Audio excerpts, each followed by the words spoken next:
So eto na nga, medyo napataas ang kilay ng marami nitong mga nakaraang araw nang lumabas na opisyal na ibinaba ng Development Budget Coordination Committee ang target na paglago ng ekonomiya ng Pilipinas para sa 2026.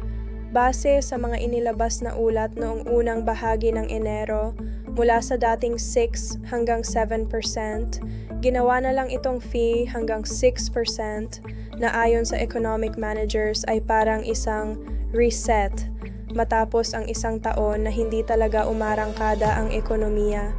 Kung titingnan ang mga facts, malinaw na may dalawang malalaking dahilan kung bakit nangyari ito. Una, yung tinatawag ng ilan na domestic freeze. Ayon sa mga opisyal, may carryover effect pa rin ang 2025 flood control scandal. Habang lumalalim ang investigasyon sa mga sinasabing ghost projects, napilitan ng gobyerno na i-freeze muna ang maraming public construction para sa audit. Sa huling bahagi ng 2025 pa lang, umabot na raw sa 26% ang ibinagsak ng public construction at inaasahan na dadaloy pa ito hanggang unang kalahati ng 2026.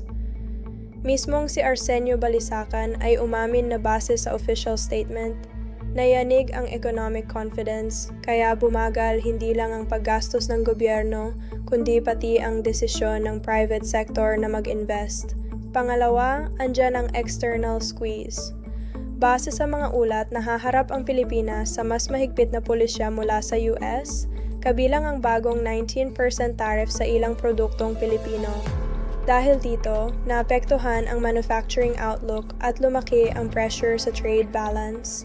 Dagdag pa rito, may binabantayang 1% tax sa money transfers mula US simula 2026. Dahil malaking bahagi ng konsumo ng mga Pilipino ay galing sa remittances, maaaring humina ang purchasing power ng maraming pamilya, lalo na kung sasabayan pa ito ng mas mahigpit na immigration policies.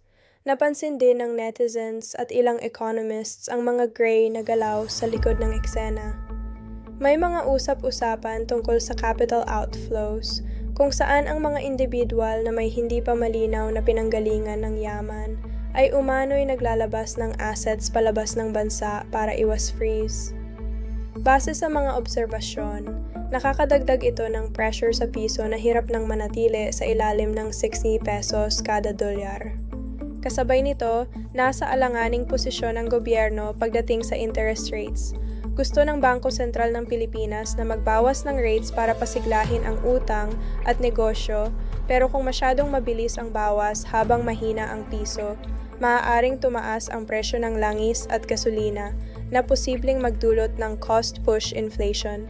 Dito nagsimula ang mga tanong online kung paano babalansihin ang paglago at presyo ng bilihin. Hindi naman lahat ay negatibo. Ayon sa mga ulat, nananatiling matatag ang IT at business process management sector at ngayon ay pinupush ng gobyerno ang AI readiness bilang posibleng panangga sa paghina ng agrikultura at konstruksyon. Kung pagbabasehan ang timeline at mga pahayag, maaring ganito ang nakikita ng publiko, isang ekonomiyang sinusubukang bumangon habang hinaharap ang mga sugat ng nakaraan at ang bigat ng global na pagbabago. Kaya bago tayo magtapos, kung may saysay sa'yo ang ganitong usapan, huwag kalimutang i-like, i-share, at i-follow ang opinion online.